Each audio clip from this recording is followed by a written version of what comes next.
మాజీ municipal chairperson గారు ఇచ్చిన ప్రెస్ మీట్ వింటుంటే కొద్ది ఎందుకు ఇలా మాట్లాడుతున్నాడో ఏమో అర్థం కావడంలే. మా ఎమ్మెల్యేను గాంధీ మహాత్ముగా చెప్పడము, గాంధీ తర్వాత గాంధీ నువ్వే, మహాత్మా గాంధీ తర్వాత మహాత్మా గాంధీ నువ్వే అన్నిటి ఆయన చెప్తాను. మా ఎమ్మెల్యే సాధారణ వ్యక్తి అనుకుందాంలే.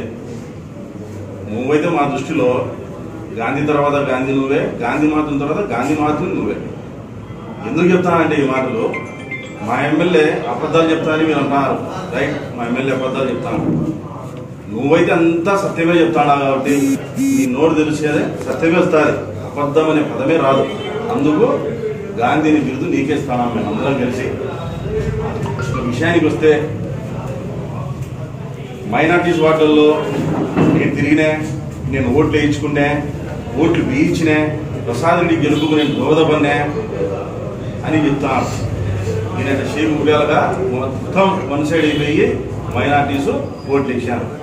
నువ్వు షేక్ ఉపతే కాదైనా వేసింది రాజశేఖర రెడ్డి సార్ మహానుభావుడు 4% రిజర్వేషన్ మైనార్టీస్ని కల్పించాడు కాబట్టి ఆ ప్రేమాభిమానాలతో ఈరోజు వైఎస్ఆర్ కాంగ్రెస్ పార్టీని మైనార్టీస్ ఆదరిస్తారు, అభిమానిస్తారు, ఎప్పటికీ అభిమానిస్తారు, ఆదరిస్తారు. ఆ విషయం నువ్వు తెలుసుకో. నువ్వు చెప్తేనే ఓట్లు మా ఎమ్మెల్యేకి వేశారనే దానికి ఒకటి చెప్తా. ఫస్ట్ వచ్చేసి కౌన్సిల్ ఎలక్షన్లు జరిగినాయి, దాని తర్వాత అసెంబ్లీ ఎన్నికలు జరిగినాయి. నీకు రాలే మా వార్డులో ఓట్లు, నీకు వచ్చింది 119. ఇంతమంది చెప్తే మళ్ళా నాకు చెప్పాలనే యాసిడిగే నీ మీద ఎన్ని. నువ్వు మైనార్టీస్ వార్డులు తీసుకుని గెలిపించుకునేది ఏది? గెలిపించుకోలే. మా ఎమ్మెల్యేకి అయితే అన్ని వార్డుల్లో ఓట్లు వచ్చినాయి. వైస్ చైర్మన్ వార్డులో నీ కొడుకుకు డిపాజిట్లు దక్కలే. ఆయన 300 ఓట్లతో ఆయన మెజార్టీ గెలిపించాడు. కానీ ఆయన ముఖం చూసి ఓట్లు వేశారనే దానికి అది నిదర్శనం, ఒప్పుకోవాల్సిందే. వైస్ చైర్మన్ విషయంలో నీ ముఖం చూసి 119 ఓట్లు, కానీ మా ఎమ్మెల్యేకి వచ్చినది 500 చిల్లర, వాళ్ళకు వచ్చింది 300 చిల్లర, కానీ మా ఎమ్మెల్యేకి వచ్చింది 400 చిల్లర. కానీ వాళ్ళకి ఇక్కడ సత్తా ఉంది, నీకు ఇక్కడ సత్తా లేదని కూడా తెలిసింది. అది చెప్పినా. ఇక డబ్బు విషయానికి వస్తే రాజమౌళి ప్రసాద్ రెడ్డి పని కట్టుకొని, వార్డుల విషయానికి వస్తే రాజమౌళి ప్రసాద్ రెడ్డి పని కట్టుకొని నిన్ను ఓడించాడు. ఒక ముస్లిం మైనార్టీ నాయకుడికి చైర్మన్ చేయకుండా ఆయనే చేసినాడనేది నువ్వు ఈరోజు చెప్తా ఉన్నావు. నువ్వు ఇంత ముందు చెప్పింటే ఈ ప్రెస్ మీట్ ఎప్పుడూ పెట్టిందో. నువ్వు ఏ రకంగా చెప్తున్నావో, ఎక్కడ ఆయన నీకు ఓడేదానికి ప్రయత్నం చేసినాడు, ఎక్కడ ఆయన నీకు ఓడించేదానికి నువ్వు ఏదైనా రహస్య ఏదైనా విన్నావా అనేది నేను చెప్తాను. నీ గెలుపుగా ఎంత దోహదపడిందో మధ్యవర్తి నేనున్నాను. నువ్వు వచ్చేసి పార్టీకి ఇంత ఖర్చు పెడతా, 5 కోట్లు పెడతా, 6 కోట్లు పెడతా అని చెప్పి నువ్వు మా పార్టీలోకి వచ్చావు. ఏది నీ టీడీపీలో పోయేదానికి స్థానం లేకుండా ఉంటే మా పార్టీలోకి వచ్చావు. వచ్చి డబ్బు ఇంత పెడతా, ఇంత ఖర్చు చేస్తా, నాకు ఇన్ని వార్డులు కావాలని చెప్తే అరే ఏదో ముక్తారు బ్రహ్మాండంగా ఉన్నాడు, డబ్బులో ఉన్నాడు, ఓట్లు ఉన్నాడు అని చెప్పివేమో నీకు స్వాగతించడం జరిగింది. కానీ లాస్ట్ ఎలక్షన్లో రేపు తెల్లవారి పోలింగ్ అనగా నువ్వు మధ్యాహ్నము 2:30 గంటలకు నన్ను పిలిచి కాయా నా దగ్గర ప్రస్తుతానికి డబ్బు లేదు, ఏం చేస్తావు నువ్వు చెయ్యి, మా ఎమ్మెల్యేతో మాట్లాడు అని నువ్వు చెప్తే మా ఎమ్మెల్యేతో నేను మాట్లాడిన తర్వాత డబ్బులు తీసుకొచ్చి గంటకు చేతైన కాడికి 10 లక్షలు అంటే 10 లక్షలు, 20 లక్షలు అంటే 20 లక్షలు, 30 లక్షలు అంటే 30 లక్షలు, 5 లక్షలు, 1 లక్ష కూడా తీసుకొని వచ్చాం మీ వార్డులో పంచేదానికి కూడా. ఫస్ట్ ఓడిపోయింది డబ్బులోనే. నీ దగ్గర డబ్బు లేదు, ఓట్లు లేవు. అది కూడా వైఎస్ఆర్ కాంగ్రెస్ పార్టీ మీద అభిమానం ఉండే వార్డులలో నీ వ్యక్తులు గెలిచినారే తప్ప వేరే వార్డులలో నీ వ్యక్తులైతే నామరూపాలు లేకుండా పోయారు. గాంధీ రోడ్డు దిగువభాగాన నువ్వైతే మా ఎమ్మెల్యేతో కొట్లాడి 5 సీట్లు తీసుకుంటావు, కౌన్సిలర్ సీట్లు. దాంట్లో నీ మనుషులను గెలిపించుకునేది ఎంతయ్యా నువ్వు? ఒక్కరిని, అంజీని. మిగతా బాదులు సుబ్రాడైతే ఏమి, కుతుబుద్దీన్ అయితే ఏమి, అజ్గారబ్ సీన్ అయితే ఏమి, వీళ్ళనందరూ ఏం చేశావు? నువ్వు గెలిపించుకోలేకపోయినావు. మాకేమన్నా ఆ వార్డులో సంబంధం ఉందే?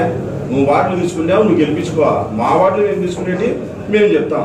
మా పార్టీ 21 వార్డులు తీసుకున్నది, మా ఎమ్మెల్యే ఇన్ఛార్జ్గా 21 వార్డులు. 21 వార్డులో 9 వార్డులను గెలిపించాము మా ఎమ్మెల్యే. నువ్వు తీసుకునే 9 ఓట్లు గెలిచేది ఎంత? 10 తీసుకున్నావు, 4 ఓట్లు గెలిపించుకున్నావు.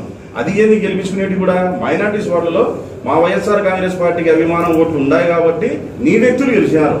అది ఈ రోజు నీ వ్యక్తులు నువ్వు వేరే పార్టీ మీద నువ్వు గెలిపించుకుంటావేమో, రిజైన్ చేయొచ్చు, ఎలక్షన్లో పోదాం.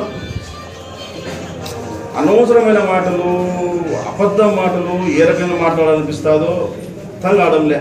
మాట్లాడేది నిజాలు మాట్లాడు, నిజాయితీగా ఉండు, నిజం చెప్పు. మా ఎమ్మెల్యే నన్ను అనవసరంగా వేరే మాటలు మాట్లాడి ఇవన్నీ చేయకుండా ఉండే యథార్థం మాట్లాడి యథార్థంతోనే ఉండాలని, యథార్థంగానే రాజకీయం చేయాలని చెప్పి నీకు కోరుకుంటున్నా. ఇంకా మన వైస్ చైర్మన్ విషయానికి వస్తే ఆయన మాట్లాడంలో ఆరితేనే ఇంత బ్రహ్మాండంగా ఈ రకంగానే ఉండాలా. మాటల్లో అయితే బ్రహ్మాండంగా ఇట్లా ఆరితేరిన వాళ్ళే ఉండాలా. నిన్న మేమేదో ర్యాలీ తీసుకుంటున్నాం, మైనార్టీకి సంబంధించిన కాబట్టి, మైనార్టీస్ వార్డులు కాబట్టి మైనార్టీస్ వార్డులలో తిరగాలని ఈయన చెప్తాడు. ఆయన హితబోధ ఈయన చెప్తాడు, పోలీస్ పర్మిషన్ తీసుకోవాలా, రైట్ ఒప్పుకుందాం, నువ్వు చెప్పిన మాటలు పోలీస్ పర్మిషన్ తీసుకోవాలని. ఏదో చిన్న పార్టీ ర్యాలీ తీసుకుంటున్నాం, పోలీస్ పర్మిషన్ తీసుకోలేదే అనుకుందాం. మా ర్యాలీ పోతాడు, నువ్వు వచ్చాడు నిలబడ్డం ఏందయ్యా? నువ్వు వచ్చి నిలబడ్డం ఏంది? ఆ జెండాలు పట్టుకుంటే కార్యకర్తలు నువ్వు అరచడం ఏంది? నమాజ్ టైంలో నువ్వు ఏంది ర్యాలీ తీసుకొని వచ్చేది, గుంపులు తీసుకొని వచ్చేది నువ్వు అంటున్నావే.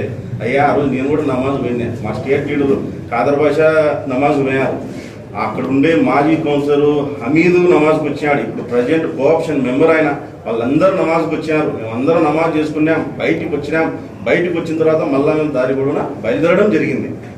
నువ్వు నమాజ్ టైంలో మీరేంది వచ్చేది, గుంపులు ఏందని వస్తావే, ఏమన్నా అర్థం ఉందే?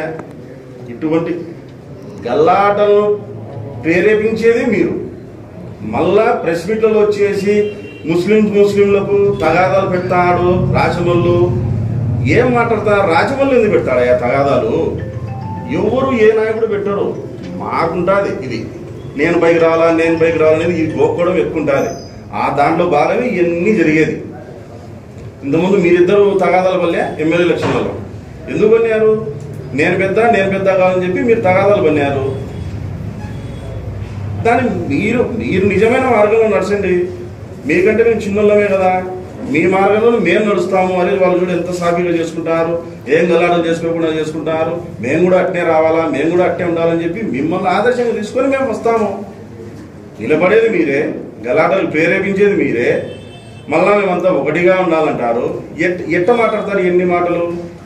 మేము రాజమల్లు ప్రసాద్ మనుషులు, మేము మైనార్టీలు ఉండేటున్నాం.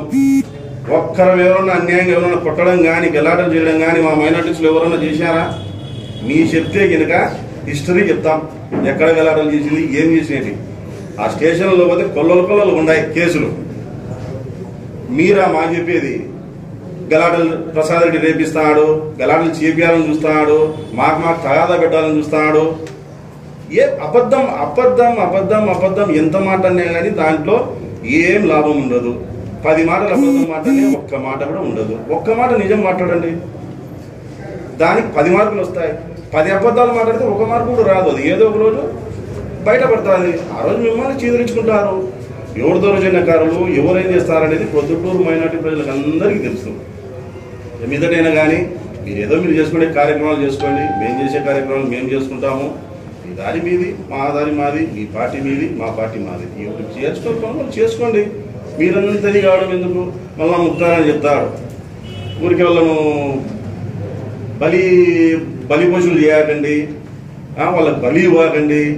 నువ్వు బలి తీయాలంటావు. మాకు ఇంతకుముందు తీశారు 2004లో 9 లింగారెడ్డి ఎమ్మెల్యేగా పోటీ చేసినప్పుడు ఒకటైతే బలి తీశారు. ఇప్పుడు ఇంకొకటి టార్గెట్ చేశారు. చేయండి, నాకైనా చేయండి టార్గెట్. వాడి కింద మనశ్శాంతిగా ఉంటారేమో, మీకు ఎవరు అడ్డు లేకుండా పోతారు. నెలగా వాళ్ళకి బలి చేయకుంటే ఎవరిని మీరు బలి చేయాలంటారు? మా వైఎస్ఆర్ కాంగ్రెస్ పార్టీలు ఉండే మైనార్టీ లీడర్ల మీద ఏమైనా బలి చేయాలన్నారా? చేయండి, ఎంతమంది చేస్తారో చూస్తాం. దాన్ని కూడా ఎదుర్కొంటాం. మేము మీ మాదిరి గలాటలు కాదు. మా ఎమ్మెల్యే చెప్పినట్టు గాంధీ మార్గంలోనే ఉంటాం, గాంధీ చూపిన మార్గంలోనే ఉంటాం. మేము పోయేదాల్లో మీరు ఇంగిన విషయాన్ని తుడుచుకొని పోతాం. మేము మళ్ళీ తిరిగి మోయాం. అది మా ఎమ్మెల్యే నేర్పించిన సిద్ధాంతం. మీకెవరు నేర్పించారో మాకు అర్థం కావడంలే. ఇప్పటికైనా కానీ ఏ తగాదాలు లేకుండా అనవసరం మాటలు మా ఎమ్మెల్యే మీద చెప్పకుండా మానుకోండి. మీకు వినయపూర్వకంగా చెప్తాను. అంటే సాయిబుల వాళ్ళంతా నేను తిరిగి నేను ఓటు ఇచ్చాను, నేను ఓట్లు వేస్తేనే నువ్వు గెలిచినావు అని చెప్పానా? రైట్, దాన్ని ఒప్పుకుందాం. నువ్వు చెప్తేనే ఓట్లు వేసినారు మా ఎమ్మెల్యే కంటే నీకు 119 ఓట్లు ఎట్లా వస్తాయి? ఫస్ట్ జరిగింది కౌన్సిల్ ఓట్లే కదా. ఫస్ట్ జరిగింది కౌన్సిల్ ఓట్లు, నీకు వచ్చింది 119 మా వార్డులో. అది మేము చేసింది, మేము చెప్పుకోకూడదు. మేము చేయకపోతే నువ్వు ఆడిది డిపాజిట్ లేకుండా నీ కొడుకు పెట్టు 300 ఓట్లతో ముక్తారు గెలిచలే. అక్కడైతే మహమూదే గెలిచినాడు, వాస్తవంగా అయితే మహమూద్ గెలిచినాడు, ముక్తారు గెలిచలే. ఈయన ఓట్ల బలం ఉన్నాయనే దానికి లేవనేది నేను చెప్తాను. ఓట్ల బలం ఉన్నాయంటే కదా 300 ఓట్లతో గెలిచినాడు వైస్ చైర్మన్. రైట్, నిజం ఒప్పుకుందాం. అతని ఓట్ల బలం ఉంది, కానీ నువ్వు మా ఎమ్మెల్యే కూడా ఓట్లు వచ్చినాయి. ఇక్కడ నీకు 119, మా ఎమ్మెల్యేకి వచ్చింది 500 చిల్లర. ఓట్ల బలం అతనికి ఉందనే ఇతనికి ఉందనే? నీకు లేకనే నువ్వు మళ్ళీ వాళ్ళ పంచాయతీ చేరి వాళ్ళకి 2 లీడర్లుగా తయారు చేస్తున్నావు. వాళ్ళు ఏదో టీడీపీ పార్టీలో మొదటి లీడర్లుగా ఉన్నారు వాళ్ళు. ఇప్పుడు నువ్వు చేరి వాళ్ళను గబ్బు పట్టేసి 2 లీడర్ల స్థాయికి తెచ్చాము. రైట్, ఏదైనా కానీ కలిసిమెలిసి ఉండాలా, సంతోషంగా ఉండాలా, ముస్లిమ్స్ అంతా ఒకటే ఉండాలా. మీరేదో చేసుకోండి, మీ పార్టీకి మీరు, మా పార్టీకి మేము చేసుకుంటాం. ఏం మీకు ఇంత ఆగితం ఎందుకు? మీ ముందర ఎవరు ఉండకూడదు, ఇదే వీళ్ళ సిద్ధాంతం. ఆ నెలకి మాట అంటానా, బలి చేయకండి మా మైనార్టీస్లను. మా ఎమ్మెల్యేలు చేశారు బలి, మీరు చేశారు బలి, అలాగే చేశారు కదా, ఎన్ని చేస్తారు. ఇప్పుడు ఈ ఎలక్షన్లో కూడా చేశారు. ఎవరినో పని చేయండి నా మీదే, అది చెప్తాను కదా. ఎదుర్కొంటాం దాన్ని కూడా. 119 300కి ఏడ పొడుచుకున్నారు. ఎక్కడ మర్డర్ జరిగిందో ఈ 2014 ఏమన్నా జరిగిందేమన్నా మర్డరు ఎలక్షన్ రోజు, పోలింగ్ రోజు సార్ ఎక్కడ జరగలే. నీ ఆధిపత్య పోసరం, నువ్వు పెద్ద నేను పెద్ద, నువ్వు పెద్ద నేను పెద్ద అనే ఆధిత్యంతో మీరు చేసుకునేది తప్ప దీంట్లో ఎక్కడ ఏదే కానీ గలాటలు చేయమని ఏ లీడర్ ఏది చెప్పలే. అసలు మీరిద్దరు విడిపోయింది వైఎస్ఆర్ కాంగ్రెస్ పార్టీలో ముక్తార్ అనే వ్యక్తి రాకముందే మీరు విడిపోయారు. ఈయనేమో కాంగ్రెస్ పార్టీలో ఈయన పెద్ద హోదాలో రావాలని ఈయనన్నాడు. ఏదో బుగ్గకారు ఇచ్చారు, ఇంకా అయిపోయి ఇచ్చారని చెప్పి అది రాలే. ఈయనేం చేశాయంటే మహమూద్ అనే వ్యక్తి విశ్వాసం చూపించి ఆ వరదాలు ఎంటబడే ఆయన ఇంటర్లో ఉన్నాం కాబట్టి ఆయన విశ్వాసంగానే ఆ వరదాలు ఎంటబడి పోవడం జరిగింది. ఫాలో అయిపోయారు, ఆయన ఆ పార్టీలో ఉన్నారు. ఈయనకు బుగ్గకారు అని బుగ్గకారు రాలే. మళ్ళీ టీడీపీలో పోయాడు, బుగ్గకారు వచ్చాదని. నీకు బుగ్గకారు వచ్చేది లేదు, తిరిగేది లేదు, అంతే. ఇంతవరకు మీరు నా ఛానల్ని సబ్స్క్రైబ్ అవ్వకపోతే దయచేసి వీడియో కింద ఉన్నటువంటి సబ్స్క్రైబ్ బటన్ ప్రెస్ చేసి బెల్ ఐకాన్ మీద క్లిక్ ఇవ్వండి ఫ్రెండ్స్.